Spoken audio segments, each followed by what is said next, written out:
श्री गणेशाय नमः। जय श्री कृष्ण। दोस्तों, स्वागत है आपका हमारे YouTube चैनल पर। आज आपको सुनाने वाली हूँ संपूर्ण गर्भ गीता। इस गीता में श्री कृष्ण अपने प्रिय भक्त अर्जुन के प्रश्नों के उत्तर देते हैं। गर्भ गीता में भगवान श्री कृष्ण अर्जुन को कर्म से बने जन्मों की व्याख्या करते हैं। वे बताते हैं कि किस प्रकार कौन से कर्म करने से आत्मा किस जन्मों को पाती है। गर्भ गीता वेद पुराणों की तुलना में भिन्न माना जाता है। गर्भ गीता में बताया गया है कि जड़ वृक्ष क्या होता है, हरि ओम का क्या अर्थ है और जगन्नाथ कौन है। इस गीता में बताया गया है कि कैसे मनुष्य आत्मज्ञान को प्राप्त करता है, मोक्ष या मुक्ति प्राप्त करता है। गर्भवती महिलाओं को गर्भ गीता का पाठ सर्वोत्तम बताया गया है। इस गीता में श्री कृष्ण और अर्जुन का संवाद प्रस्तुत है। इस गीता में यह भी कहा गया है कि क्यों किसी की पत्नी जवानी में ही क्यों मर जाती है और क्यों पिता के पहले पुत्र मृत्यु को प्राप्त हो जाता है। इन सभी प्रश्नों के उत्तर इस गर्भ गीता में विवरण किया गया है। तो चलिए श्रवण करते हैं।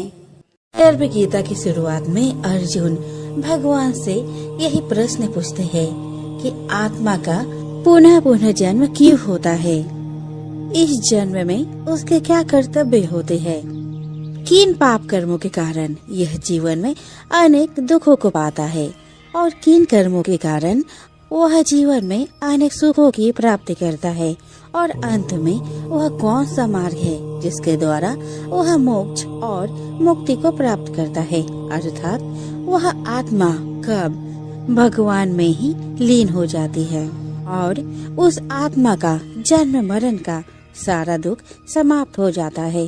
परंतु जिसे मुक्ति नहीं मिलती उन्हें अलग अलग योनियों में जन्म लेकर अपने अच्छे और बुरे कर्म को भोगना पड़ता है। अर्जुन कहते हैं, हे भगवान, कृपया बताएं कि जीव जब गर्भ में आता है तो वह किस पूर्व कर्म के कारण आता है। हे मधुसूदन, प्राणी जन्म के पूर्व गर्भावस्था को कष्ट भोगता है और जन्म लेते समय भी असहाय कष्ट पाता है। इसके उपरांत वह संसार में रहकर रोग पीड़ा भोगता है, उसे बुढ़ापा आता है, प्राणी की मृत्यु भी होती है।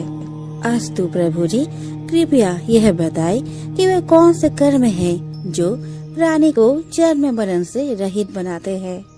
श्री कृष्ण कहते हैं, हे अर्जुन, जन्म मरण का बंधन उन प्राणियों की नियति है जो संसार में लिप्त रहते हैं। ऐसे प्राणी संसार में अनुरक्त रहते हैं, अर्थात संसार के नश्वर पदार्थों से ही प्रेम करते हैं।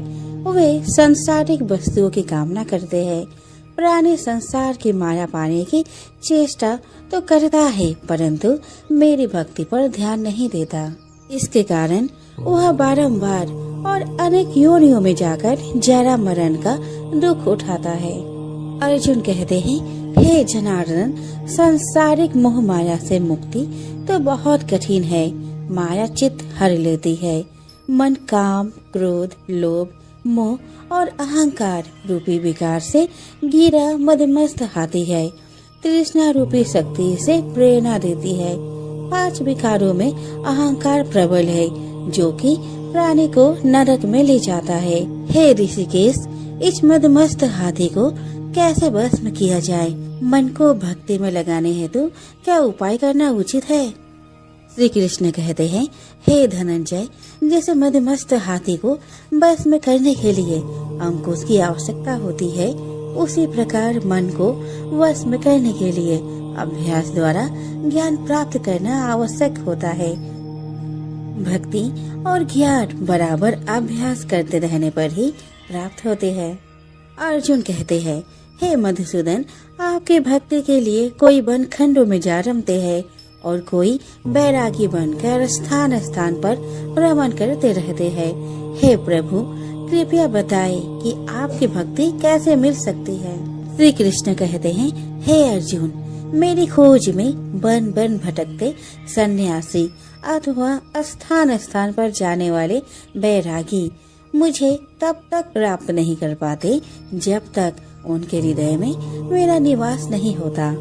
तब अथवा वैराग्य का आहा तो मेरी भक्ति पाने में बाधा डालता है। जटा धारण करने वाले अर्थात भस्म लगाकर बैरागी बनने मात्र से जीव मेरी कृपा का पात्र नहीं बन पाता। अहंकारी को तो मेरा दर्शन सुलभ ही नहीं होता। मैं शुद्ध हृदय वाले सतत अभ्यासी ऐसे जीव को मिलता हूँ जो काम, क्रोध, मोह, ममता और अहंकार से परे है। अर्जुन कहते हैं, हे माधव, प्राणी पंच विकार जनित प्रवृत्ति के कारण लौकिक जीवन नष्ट कर लेता है। हे मुरारी, कृपया बताए कि वह कौन सा पाप है जिसके कारण किसी व्यक्ति की स्त्री असमय मर जाती है। किन पापों के फलस्वरूप अल्पवायु में पुत्र मर जाता है। कौन से पाप के कारण व्यक्ति वीर्यहीन हो जाता है। कृष्ण कहते हैं, किसी का लिया हुआ ऋण नहीं चुकाने वाला पति पत्नी हानि का दुख उठाता है, उसी प्रकार किसी के धरोहर को न लौटाने वाले का पुत्र अल्पवायु में मर जाता है। किसी को सहयोग सहायता का आश्वासन देकर भी समय आने पर सहयोग न करने वाला वीर्यहीन होता है। यह सब भयंकर पाप है जो स्त्री पुरुष एकाकी भोगते हैं। अर्जुन कहते हैं, हे दयानिधि, किस पाप के फलस्वरूप प्राणी सतत रोगी रहता है और किसको कर्म के फलस्वरूप बोझा ढोने वाला जघन्य पशु बनता है।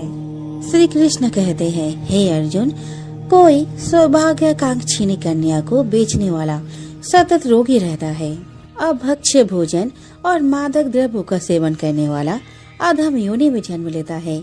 झूठी गवाही देने वाला भोजन बनाकर पंच कवल कर स्वयं भोजन करने वाला बिल्ली और सूकर की योनि प्राप्त करता है। अर्जुन कहते हैं, हे प्रभु, इस संसार में जिनको आपने धन धान्य दिया है और उत्तम साधन दिए हैं, तो उनका पुण्य क्या था। श्री कृष्ण कहते हैं, उत्तम रीति से सुयोग्य पात्र को स्वर्ण आदि दान करने वाला धन धान्य और वाहन आदि पाता है। सत्य सनातन वैदिक रीति से सुयोग्य वर को विधि पूर्वक कन्या दान करने वाला उत्तम मानव योनि का अधिकारी बनाता है। अर्जुन कहते हैं, हे प्रभु, संसार में कोई तो सर्वांग सुंदर है और कोई कुरूप, सो श्रेष्ठ स्वास्थ्य और स्वरूपवान शरीर किन पुण्य से मिलता है। श्री कृष्ण कहते हैं, हे कौन्तेय, पुरुष का रूप स्वरूप नहीं गुण महत्वपूर्ण है, फिर भी आकर्षक देह संत विद्वानों की सेवा एवं निरंतर ज्ञान की आकांक्षा के फल स्वरूप मिलती है। अर्जुन कहते हैं, हे दयानिधि, प्राण, धन और सांसारिक सुखों से मोह क्यों रखता है। श्री कृष्ण कहते हैं, हे महाबाहु, अगर मेरी कृपा से प्राणी वंचित हो जाए तो धन दौलत और सांसारिक रूप आदि से प्रीति करने लगता है। यह सब नाशवान है। विवेकी साधक को इससे दूर रहना चाहिए। जो व्यक्ति सांसारिक मोह से मुक्त हो काशी, हरिद्वार, अवंतिका, अयोध्या आदि पवित्र स्थलों के दर्शन और मेरी निष्काम भक्ति करता है, वह राजा जैसी संपन्नता और ज्ञान प्राप्त करता है। इसी प्रकार विनम्र भाव से दान करने वाला, कामना रहित होकर दूसरों की सेवा करने वाला सदा अपनी आवश्यकता अनुसार धन पाता है, उसकी काया निरोगी रहती है।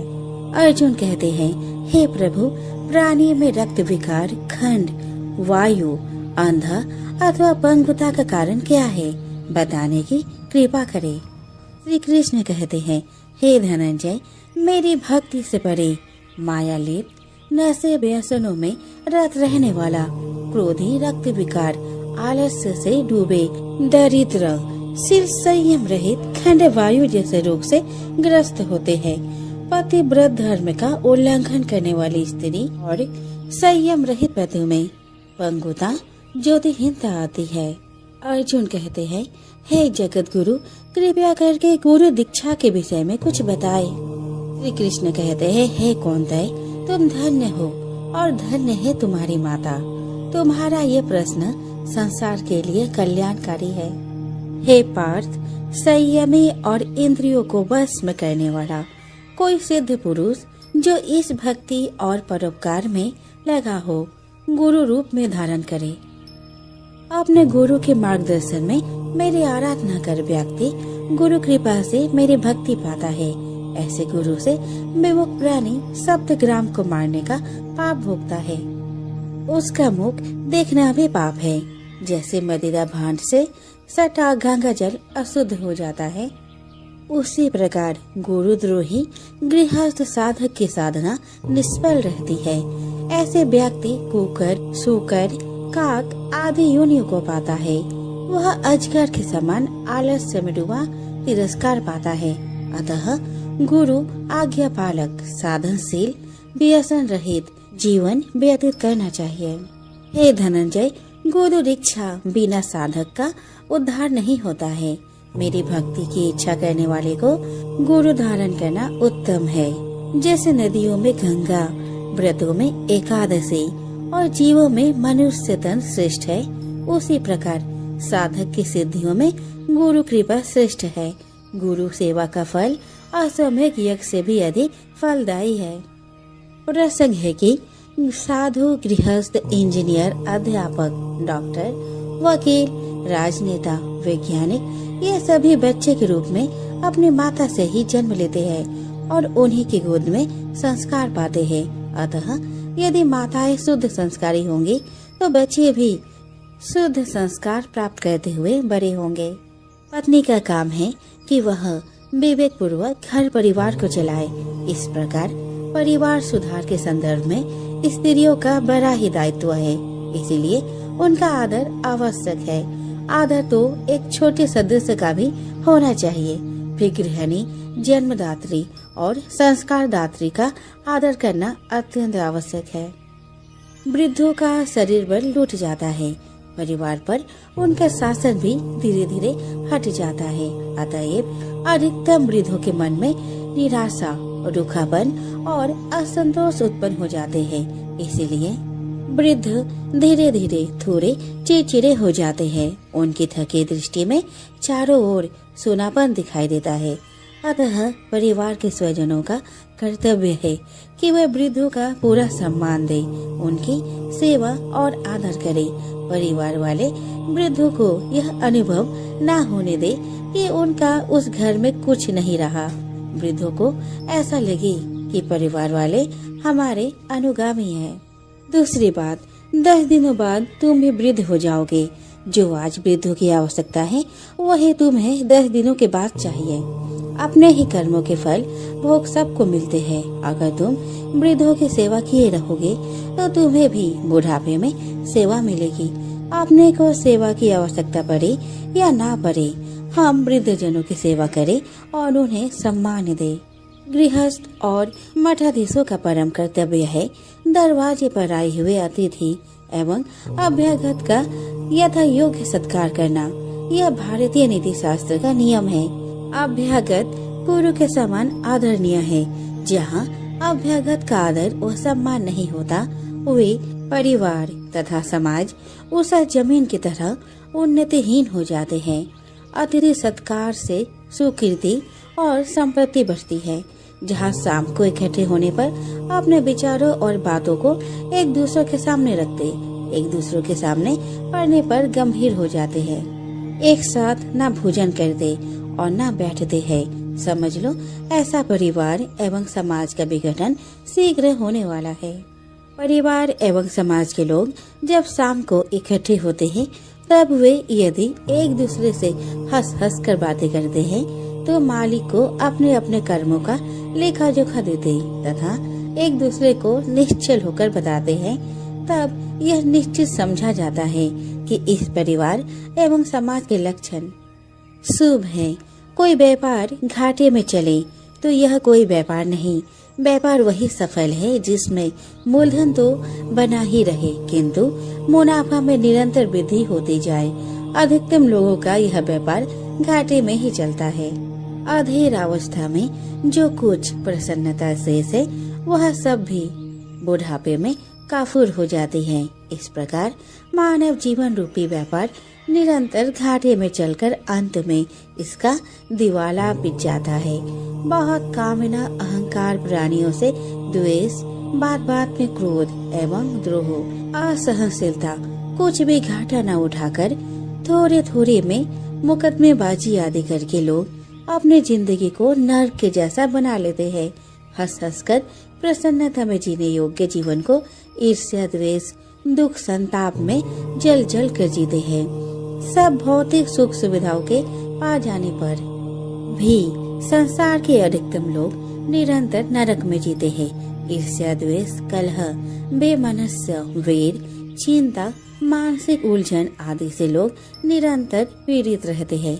मनुष्य के अंदर जितना स्वार्थ तीव्र होगा वह उतना ही राग द्वेष का शिकार होगा और ऐसा आदमी कभी शांत नहीं हो सकता। धन चाहे थोड़ा हो परंतु मन पवित्र हुए बिना जीवन में सुख नहीं मिलता। मन की पवित्रता के लिए संतों एवं सज्जनों की संगति और मन में शुद्ध और अच्छे विचार चाहिए। जीवन का आखिरी हिस्सा बुढ़ापा है। कहा जाता है कि अंत अच्छा तो सब अच्छा, परंतु दुर्भाग्य है कि अधिकतम लोगों का बुढ़ापा सर्वाधिक दुखपूर्ण हो जाता है। तो दोस्तों, यहीं पे मेरा ये वीडियो समाप्त होता है। आशा करती हूँ कि आपको हमारी ये वीडियो अच्छी लगी हो। जाते जाते मैं आप सभी को कहना चाहती हूँ, सभी को गर्भ गीता का अनुशीलन अवश्य करना चाहिए। साथ ही यह मान्यता भी है कि जो गर्भवती महिलाएं गर्भ गीता का श्रवण करती है उसका गर्भस्थ शिशु अच्छे संस्कार ग्रहण करता है। जन्म लेने के बाद वो आदर्श जीवन व्यतीत करता है। हमारी वीडियो को अंत तक सुनने के लिए धन्यवाद।